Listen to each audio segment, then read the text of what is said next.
So we're here on Dakota Place. This land has been called many things, and it has been stewarded by many people. I think primarily what I know is stewarded, it was called She Farm before us, and it was stewarded by a radical collective of women that really loved collective action and stewarding the land, and really were also like a group of anarchists and did a lot of really amazing organizing and have supported a lot of amazing causes. Prior to us finding this space, I think, I'll say we found this space through our networks. It wasn't that, it really wasn't through any sort of like searching online or Redfin or anything. No Redfin. No Redfin, nothing, man. I mean, it literally was just two phone calls. I'm constantly reminded by people and by neighbors the story of this land.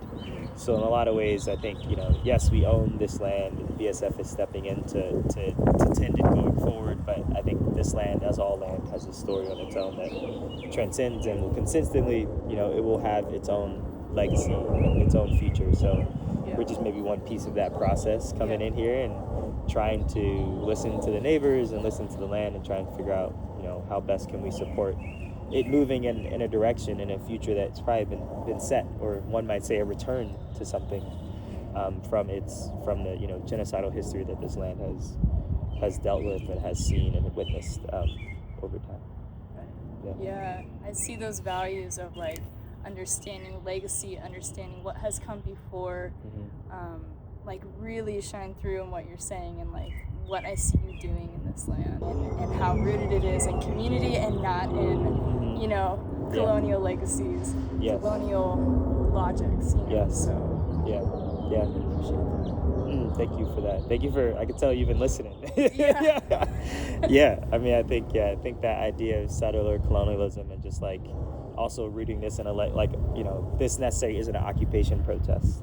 But in some ways it might be, right? And in some ways, like us choosing to not be landlords, us choosing not to use, to improve this land, which I recently learned that the word improve comes from to make a profit, right? Like the whole point of improving the land, that word originated around the idea of, the enclosures, of eradicating the commons. Like, how do we actually take land and make it the most profitable it can be? And that's capitalism, right? And I think a lot of people struggle, and I know I have struggled with the idea of like owning property and being like, am I in the landowning class because I own property? And yes, right? Yes. But the landowning class has a choice. It has a choice to improve the land for the maximum profit, or to be in reciprocity with the land and to make the land, to use their land to benefit community, right? To move towards socialism. Right, and especially in an urban context too. I mean, I think that means a lot. Yes. As in contrast to like owning land in a more rural place. But when you're surrounded by gentrification, when you're surrounded by like land that's set up to be improved upon, to have this inside kind of resistance. Yeah. Not kind of, but literal resistance to that. Yeah, and there's tons of ideas that people are throwing out, like ways in which we can like be a seed for more spaces like this, or use the equity that we will gain from here to seed other communal spaces or cooperative living situations, right? Like make this like a hub of people organizing and coming up with ideas to move that forward, right? So we'll see what happens, but I feel it. I don't know, it's like already like, I mean, again, it's not something that BSF has started. I think this is something to just really hone in on. Like, the people who were here before had these same ideas, and we're here because they had those ideas, and we need to hand this off to someone else who are going to steward this idea forward. So I think, it really is that, like, obviously elders and the values, but it really is important that, like, we all move in that way, that we all follow the traditions and the legacies of our ancestors and learn from them and continue to move them forward. We learn from the past and we continue, and not switch directions or be like, oh, I'm going to become this really important organization now. I think I'm the organization and I know everything and we're going to do exactly what we want to do. It's like really staying grounded and connected to what came before you and thinking about how it's going to continue after you, because that's the only constant thing in life, is that everything will end and we will all die. But there will be people to carry on, for sure. That's also Well, you want to show us around or show me around? Yeah, sure. Yeah, this is a great spot to stand. You can kind of see it all, and that's Yeah. kind of the point of it. The structure that is being built, that I guess we're standing in, is ideally supposed to be an outdoor community gathering space. A community gathering arbor is what we're calling it. And it really connects, it creates a gathering space that's directly connected to the garden and the land. So for like land tending events, like people can hang out. This structure is going to be way more open and shelvy, and just like visually you can see everything, you can put your stuff down. And this structure here is ideally going to be a kind of faux mud brick adobe home that is going to be like more of like a warming station. So this is like the winter space that when people can be outside tending the land in the winter and go somewhere and get warm and have small discussions. It's crazy how big it is. Like it seems so much bigger than I imagined it. But yeah, so that's kind of what we have going on here. This isn't a lot of farm space, right? So for us, it's really imagining this space as a place for teaching and learning and educating ourselves up on how to grow food in collective ways. A place of more where, again, like I've been using this concept as a seeding gardening out, where hopefully people can come here and learn, okay, cool, like this is how I do a home garden setup, and this is what I can take home. But also a place where we're growing food, like to eat and share with each other collectively, and also out with the greater community. What programs do you want to share about Black Star Farmers, and like what are the most important things that you try to bring to those programs and workshops? Yeah. So the programs we host most regularly are second Sunday events. So every second Sunday of the month we host a gathering. Right now they're mostly at New Holly Rockery Community Garden, where we actually do try and grow a lot more food at scale. That's up at Beacon. It's on Othello and MLK, right over there, and then New Holly Phase 3 is what it's called. But those events specifically are around building community, again, around the work and the labor of tending the land. And BSF has some central tenets or pillars that we like to talk about, which is like mutual aid, direct action, land stewardship, and education. So we try and combine all those into our events. So usually at our event we do potlucks, so that really brings people into the mutual aid. Like, hey, like bring a meal to the event, eat someone else's food. Like, let's make this a regular practice of when we come together, is that we share food. Again, that's something that we learned from our ancestors, learned from organizers of the past, right? Who use methods like that to empower each other and also support each other. Instead of always just like buying food for the event, we try and incorporate that in. As far as political education, we usually like to bring organizers in. They're uplifting different issues, right? A big issue that we had last month, we had folks who were supporting migrants come to our event and talk about ways that we can rally to support migrants in the Pacific Northwest, and some of the issues that they're seeing and learning directly from migrants themselves.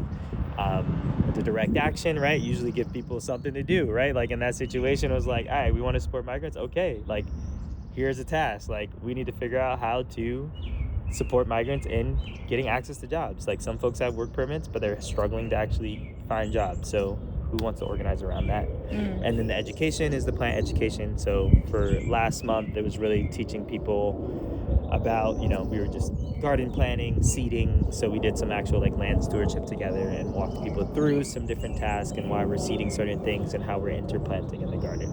So every event tries to weave all that together. It's a little hard at times. I mean, I wouldn't say it's hard, but it's a lot to hold at times. And, I think, it's a lot to hold, not only that we try and cram it into one event, but I think it's really important that we do, because, someone might come to our event for land stewardship and leave with like some political knowledge or more understanding of the political time. Someone might come for a political conversation and get some land stewardship.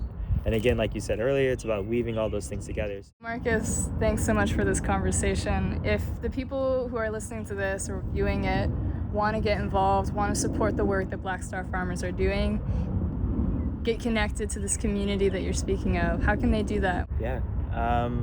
As I spoke about earlier, second Sundays, that's our main organizing kind of like point of contact. I would say come to an event. Every second Sunday, we're hosting at New Holly Rockery Market Garden in Othello. Best way to get connected is usually post on IG, but we also have a mailing list and a newsletter that folks can get involved in. Go to our website. You can also put your information in there. But aside from all that sort of like connective tissue, I guess, or like, sort of things, I would say just do it where you're at. I think a lot of this organizing doesn't have to be through an organization. Definitely doesn't need to be through us. There's a lot of amazing organizations here that in Seattle that are doing work and have been doing work for way longer than us, that just tap in with something that you care about and with people and build relationships and move through conflict and, like let that take you into a new space. So I would say, yeah, it's not about any one organization. It's about everyone just being activated. We need more people that are in the streets. We need more people that are in the gardens. We need more people that are having radical conversations. And then we as a whole can move out of this. Because, it's really about whole systemic change that we're talking about here.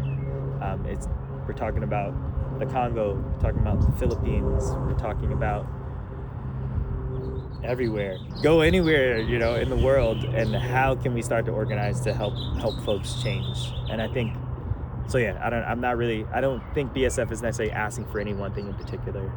We're trying to do something here. If you're in this area, if you're in Columbia City, Rainier Valley, and you're looking for someone to connect with, please come through. If you're already with a group, keep supporting that group. We're trying to build a house here where we can do our work and where community can come and gather, eat meals together, where people who are looking to do work in community and need a place to live can come stay in a residency, where we can teach people how to grow food, where we can host events, in a lawn. Yeah, just come through, and we're trying to raise the funds to do that, but the funds are going to come, right? Because we're going to keep working for this, and luckily, that's right. Very grateful for the community that has supported us and continues to support us with their time and energy, because that's the most important thing we can ask for from people is time, right? How can we start putting more of our time into this work, and less of our time into capitalism, right? That is the goal for each of us to try and figure out how to do.